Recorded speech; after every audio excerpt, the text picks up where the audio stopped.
സംസാരിക്കുന്നു. ഗവൺമെന്റിന്റെ കാലത്ത് 400 രൂപയായിരുന്നു. നിങ്ങൾ തന്നെ ശ്രീ കെ എൻ ബാലഗോപാൽ ധനകാര്യമന്ത്രി തന്ന മറുപടി ഞാൻ വായിക്കാം. 300 രൂപയായിരുന്നു 1/4/2010. 2011 അധികാരത്തിൽ നിന്ന് ഒഴിയുന്നതിന് മുമ്പ് പ്രഖ്യാപിച്ചു 300-400 രൂപയാക്കി. ആ ലാസ്റ്റ് ബജറ്റിൽ 300-400 രൂപയാക്കി അച്യുതാനന്ദൻ ഗവൺമെന്റ്.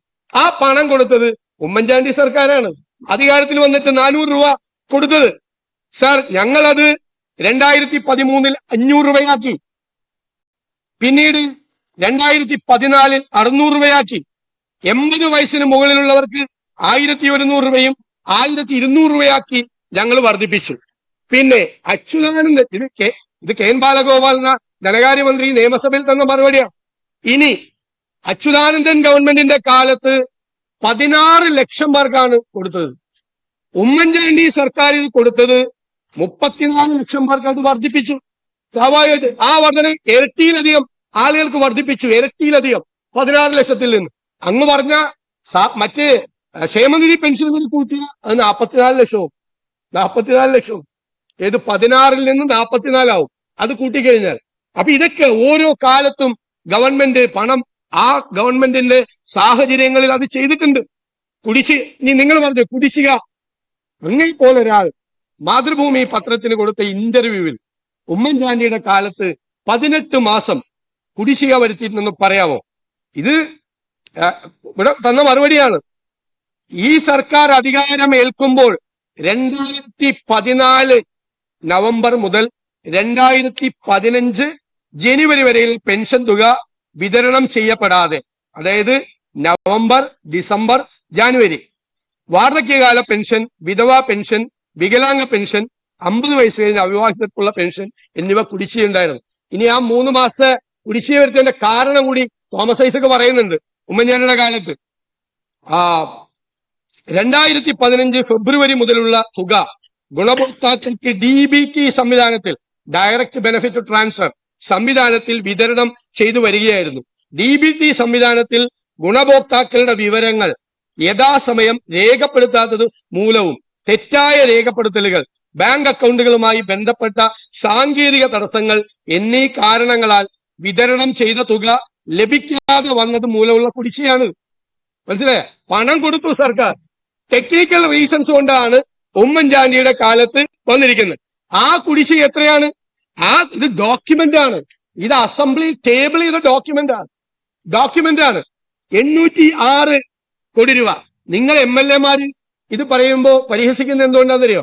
ഇത് വിശ്വനാഥ് പറഞ്ഞതുപോലെ ഒരു നറേറ്റീവാണ്, ഒരു ഗീബൽസിയൻ മോഡൽ, ഒരു നറേറ്റീവാണ്. നിങ്ങൾ പോലും വിശ്വസിച്ചിരിക്കുക. 18 മാസത്തെ കുടിശ്ശിക ഉമ്മൻചാണ്ടി സർക്കാർ വരുത്തിയെന്ന് ഒരു നുണ 1000 വട്ടം ആവർത്തിച്ച് പറയുമ്പോൾ സത്യമായി മാറുമെന്നുള്ള നിങ്ങൾ ഉണ്ടാക്കിയ ഒരു ചീട്ടുകൊട്ടാരമാണ്. ഞാൻ വിശ്വനാഥിനെ അഭിനന്ദിക്കുന്നു. ഈ നിയമസഭയിൽ ഇത് ചീട്ടുകൊട്ടാരമാണ് ഇടിഞ്ഞു പൊളിഞ്ഞു വീണത്. പച്ചക്കള്ളം നിങ്ങളെ പ്രചരിപ്പിച്ചാണ്. തെരഞ്ഞെടുപ്പ് കാലത്ത് ഉൾപ്പെടെയുള്ള കാലത്ത് നിങ്ങൾ പ്രചരിപ്പിച്ച കാര്യങ്ങളാണ്. ഇവിടെ ഞാൻ ചോദിക്കട്ടെ, നിങ്ങൾ എന്തെല്ലാം ബുദ്ധിമുട്ടുകൾ വരുത്തി? ക്ഷേമനിധി പെൻഷൻ കിട്ടുന്നവർക്ക് ഇത് കൊടുക്കാൻ പാടില്ല.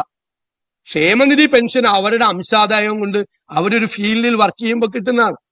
അവർ 60 വയസ്സ് കഴിയുമ്പോൾ അവർക്ക് കിട്ടുന്ന സോഷ്യൽ സെക്യൂരിറ്റി പെൻഷൻ വേറെ അല്ലേ? അവരുടെ കോൺട്രിബ്യൂഷൻ അവർ കൊടുത്തിട്ട് കിട്ടുന്ന എത്ര പേരെ നിങ്ങൾ മാറ്റി? ഞങ്ങളുടെ കാലത്ത് ഞങ്ങൾ ഇളവുകൾ വരുത്തി കൂടുതൽ ആളുകൾക്ക് കൊടുത്തു. പിന്നെ അന്ന് കൊടുത്തത് 600 രൂപയല്ലേ? ഇപ്പൊ കൊടുത്ത 1600 രൂപയല്ലേ? ശരിയാണ്. അന്ന് അരിയുടെ വില 28 രൂപയാണ്. ഇന്ന് അരിയുടെ വില 60 രൂപയാണ്. വർഷം എത്രയായി? 7.5 വർഷത്തിന് മുമ്പ് ഉള്ള വിലയാണ്. മരുന്നിന്റെ വിലയൊക്കെ എത്ര ഇരട്ടിയായി? വില വർധനവ് 200% വില വർധനവ്, 200 മുതൽ 300% വരെ വില വർധനവ് ഉണ്ടായിട്ടുണ്ട്. നിങ്ങളുടെ കാലത്ത് 9000 കോടി കൊടുത്ത്, ഞങ്ങളുടെ കാലത്ത് 28,000 കോടി കൊടുത്തു. ഞാൻ ചോദിക്കട്ടെ, എന്നാ പിന്നെ EMSന്റെ കാലം തൊട്ട് എടുക്കാൻ പറ്റും? അന്നത്തെ ഇക്കോണമി എന്താണ്? അന്ന് കൊടുക്കുന്ന പെൻഷൻ എന്താണ്? അന്നത്തെ കണക്ക് ഇന്നത്തെ കണക്കും വെച്ച് താരതമ്യം ചെയ്യോ? ഓരോ ഗവൺമെന്റും മാറി ഇക്കോണമിയുടെ സൈസ് കൂടും.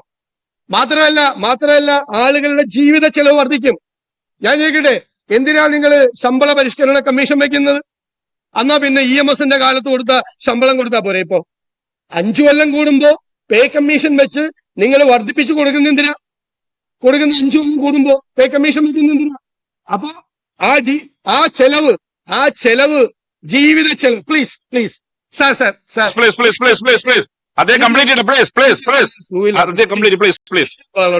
പ്ലീസ് സാർ, ഈ ബാക്ക് ബെഞ്ചിൽ നിന്ന് ഇങ്ങനെ അങ്ങനെ പറയും. സാർ, ഇത് വളരെ കൃത്യമായിട്ടുള്ള കാര്യമാണ്. ദയവ് ഇത് ബഹളം ഉണ്ടാക്കല്ലേ. നിങ്ങൾ ലിൻഡോ പ്ലീസ് അവിടെ ഇരിക്കെ. നിങ്ങൾ സംസാരിച്ചോ? ഒരു പിടിയെ കുറിച്ചൊന്നും ഇല്ല. ബഹുമാനപ്പെട്ട പ്രതിപക്ഷം സംസാരിച്ചോ? അല്ലല്ല, അങ്ങ് അവരെ നിയന്ത്രിക്കുന്നു. അവിടെ ഇരിക്കെ. അത് കംപ്ലീറ്റ് ചെയ്യട്ടെ. ലാസ്റ്റ് ഇനി അത്രയുള്ള സമയം. പ്ലീസ് നിങ്ങൾ കംപ്ലീറ്റ് ചെയ്യ്. പ്ലീസ് അവിടെ ഇരിക്കെ. നിങ്ങൾ സംസാരിക്കുക. സാർ, അതുകൊണ്ട് കാലാകാലങ്ങളിൽ പെൻഷൻ, ശമ്പളം ഇതെല്ലാം നമ്മൾ വർദ്ധിപ്പിക്കും. പെൻഷൻ, ശമ്പളം ഇതെല്ലാം നമ്മൾ വർദ്ധിപ്പിക്കും. അയാളുടെ ജീവിത ചെലവ് വർദ്ധിക്കുന്ന അനുസരിച്ചിട്ടാണ് നിങ്ങളുടെ ഗവൺമെന്റ് ഇത്രേ കൊടുത്തുള്ളൂ, ഞങ്ങളുടെ ഗവൺമെന്റ് ഇത്രേ കൊടുത്തു എന്നുള്ള പറയുന്നതെന്നും അതൊന്നും ശരിയായ കണക്കല്ല. അതിന് ഒരുപാട് വ്യത്യാസം വരും. ഞാൻ വേണമെങ്കിൽ പ്ലീസ്, ഞാൻ വഴങ്ങുന്നില്ല. പ്ലീസ്, ഞങ്ങൾ നിങ്ങൾ സംസാരിച്ചോ? ബഹുമാനപ്പെട്ട പ്രതിപക്ഷ നേതാവ് സംസാരിച്ചോ? സഭയിലെ ഏറ്റവും ശബ്ദമാണെങ്കിലും എഴുന്നേറ്റ് ബഹളം ഉണ്ടാക്കി. അങ്ങ് സംസാരിച്ചോ? പ്ലീസ് അങ്ങ് സംസാരിച്ചു. സമയം പോകണ്ട. അതല്ലല്ല, ഞാൻ പറയാനുള്ള പോയിന്റ് അവസാനിപ്പിച്ചു. അതെ, അങ്ങ് സംസാരിച്ചോ? ഞാൻ പറയണല്ലോ, എനിക്ക് പറയാനുള്ള കാര്യങ്ങളൊന്നല്ല. പിന്നെ മന്ത്രി പറഞ്ഞല്ലോ 18-20 മിനിറ്റ് പറഞ്ഞല്ലോ. 2 പ്രാവശ്യമായിട്ട് 25 മിനിറ്റ് പറഞ്ഞു. അദ്ദേഹം പറഞ്ഞു ഞങ്ങളാണ് തടസ്സം ഉണ്ടാക്കിയത്. അല്ല, ഞങ്ങളാണ് തടസ്സം ഉണ്ടാക്കിയത്. സോഷ്യൽ സെക്യൂരിറ്റി പെൻഷൻ ലിമിറ്റഡ് ഉണ്ടാക്കി. ഞങ്ങൾ പറഞ്ഞു അതിന്റെ അപകടം പറഞ്ഞു. സാറേ, ഞങ്ങൾ വൈറ്റ് പേപ്പർ ഇറക്കി 2 ഞങ്ങൾ അതിന്റെ അപകടം പറഞ്ഞു. കിഫ്ബിയിലൂടെ എക്സ്ട്രാ ബജറ്ററി ആയിട്ട് പണം മേടിക്കുക. നിങ്ങൾ ഇലക്ഷൻ കാരണം കഴിഞ്ഞ ഇലക്ഷൻ രണ്ടാമത് ജയിക്കാൻ വേണ്ടിയിട്ട് ഈ പുറത്തു നിന്ന് തോമസ് ഐസക്ക് പുറത്തു നിന്ന് പണം ഉണ്ടാക്കി പെൻഷനൊക്കെ കൊടുത്താണ്. പുറത്തുനിന്ന് പണം ഉണ്ടാക്കി.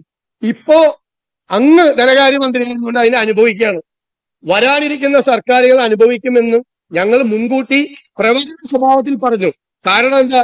ഞങ്ങൾ പറഞ്ഞ വാചകം ഇവിടെ കിഫ്ബിയുടെ ബില്ല് വന്നപ്പോഴും ഈ സോഷ്യൽ സെക്യൂരിറ്റി പെൻഷനെ കുറിച്ച് വന്നപ്പോഴും കൃത്യമായി ഞങ്ങൾ കാര്യങ്ങൾ പറഞ്ഞു. ഞങ്ങൾ എന്താ പറഞ്ഞത്? എക്സ്ട്രാ ബജറ്ററി എടുത്തു കഴിഞ്ഞാലും ഗവൺമെന്റിന്റെ സോവറിൻ ഗ്യാരണ്ടി അവിടെയുണ്ട്.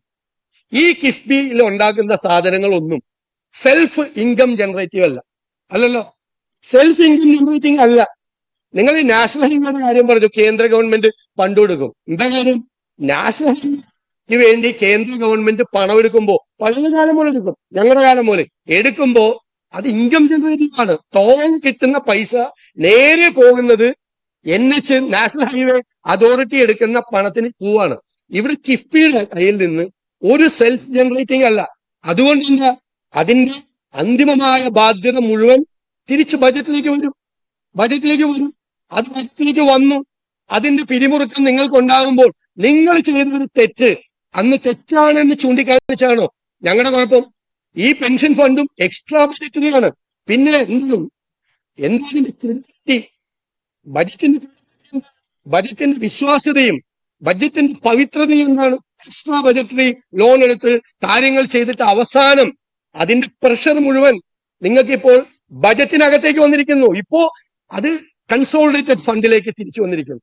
സഞ്ചിത നിധിയിൽ നിന്ന് പണമെടുത്ത് നിങ്ങൾ കൊടുക്കാനുള്ള ബാധ്യത നിങ്ങൾക്കുണ്ടായി. എന്നിട്ട് നിങ്ങൾ ഞെരുങ്ങിയിട്ട് ഞങ്ങൾ പറഞ്ഞത് ചെയ്യരുത്, അപകടമാണ് എന്ന് പറഞ്ഞു. ഇപ്പൊ പുതിയ സെക്ഷനിൽ നിന്ന് ഓർഡർ ഇറക്കിയിരിക്കുന്നു. എന്താ? ഈ സോഷ്യൽ സെക്യൂരിറ്റി സ്കീമിൽ പെൻഷൻ ലിമിറ്റഡ് കമ്പനിക്ക് മാറ്റം. Which would be service by the assistance provided by the government through its budget. ഇനി ഞങ്ങൾ സോഷ്യൽ സെക്യൂരിറ്റി പെൻഷന്റെ ആ കമ്പനിയുടെ കാശ് മുഴുവൻ ഞങ്ങൾ ബജറ്റിലൂടെ തരാം. അതാ നേരത്തെ പറഞ്ഞത്, ബജറ്റിലൂടെ കൊടുക്കേണ്ടി വരും. അതിന്റെ പ്രഷറാണ് നിങ്ങൾ ഏറ്റവും കൂടുതൽ ഉണ്ടാക്കിയിരിക്കുന്നത്. ബാക്കി പിന്നെ നിങ്ങളുടെ ദൂർത്ത്. മുഖ്യമന്ത്രി എത്ര അഭിമാനത്തിലാണ് കേരളീയം നടന്ന് ലോകം മുഴുവൻ ശ്രദ്ധിച്ചെന്നാ പറഞ്ഞത്. ഈ മഴയത്ത് നിങ്ങൾ ഓണത്തിന് എത്ര ദിവസം ഈ പരിപാടിയൊക്കെ നടത്തിയത്? അത് കഴിഞ്ഞ് 2 മാസം കഴിയുന്നതിന് മുമ്പ് നിങ്ങൾ ഈ തുലാവർഷക്കാലത്ത് ഈ ചെളി പിടിച്ച് കിടക്കുന്ന സ്ഥലത്ത് ആരെങ്കിലും ഇതൊരു പരിപാടി നടത്തും ഇതുപോലത്തെ? എന്നിട്ട് പണമില്ലാത്ത കാലമാണ്. ഞാൻ ചോദിക്കട്ടെ, നമ്മുടെ പ്രയോറിറ്റി അല്ലേ? ഒരു ഗവൺമെന്റിന്റെ മുമ്പിൽ പ്രയോറിറ്റിയാണ്. നിങ്ങളുടെ പ്രയോറിറ്റി ഈ സോഷ്യൽ സെക്യൂരിറ്റി പെൻഷൻ കൊടുക്കണമെന്നാണോ, അതോ കുഞ്ഞുങ്ങൾക്ക് ഉച്ചഭക്ഷണത്തിന്റെ പണം നിങ്ങൾ 5 മാസമായി കുടിശ്ശിക അത് കൊടുക്കണമെന്നാണോ? അല്ലേ ഈ മഴക്കാലത്ത് തുലാവർഷക്കാലത്ത് തിരുവനന്തപുരത്ത് എത്ര കോടി രൂപ മുടക്കി പരിപാടി നടത്തുന്നതാണോ നിങ്ങളുടെ പ്രയോറിറ്റി? അപ്പൊ നിങ്ങൾ ലോകത്തോട് ഉറക്കെ പറയാണ് ഈ സർക്കാരിന്റെ പ്രയോറിറ്റി സോഷ്യൽ സെക്യൂരിറ്റി പെൻഷൻ കൊടുക്കുന്നതല്ല. ഈ സർക്കാരിന്റെ പ്രയോറിറ്റി കുഞ്ഞുങ്ങളുടെ ഉച്ചഭക്ഷണത്തിന്റെ പണം കൊടുക്കുന്നതല്ല. ഈ സർക്കാരിന്റെ പ്രയോറിറ്റി കേരളീയം നടത്തുകയാണ്. ക്ഷേമ പെൻഷൻ മുടക്കമാണ് അടിയന്തര പ്രമേയ വിഷയമായി പ്രതിപക്ഷം ഇന്ന് സഭയിൽ കൊണ്ടുവന്നത്. എന്നാൽ സഭ നിർത്തിവെച്ച് ചർച്ച ചെയ്യേണ്ട കാര്യമില്ല എന്നതാണ് ധനമന്ത്രി നൽകിയ മറുപടി. അതുമായി ബന്ധപ്പെട്ട് ഇപ്പോൾ പ്രതിപക്ഷ നേതാവ് സഭയിൽ സംസാരിക്കുന്നതാണ് നമ്മൾ കണ്ടത്. തിരിച്ചെത്താം അതിലേക്ക്.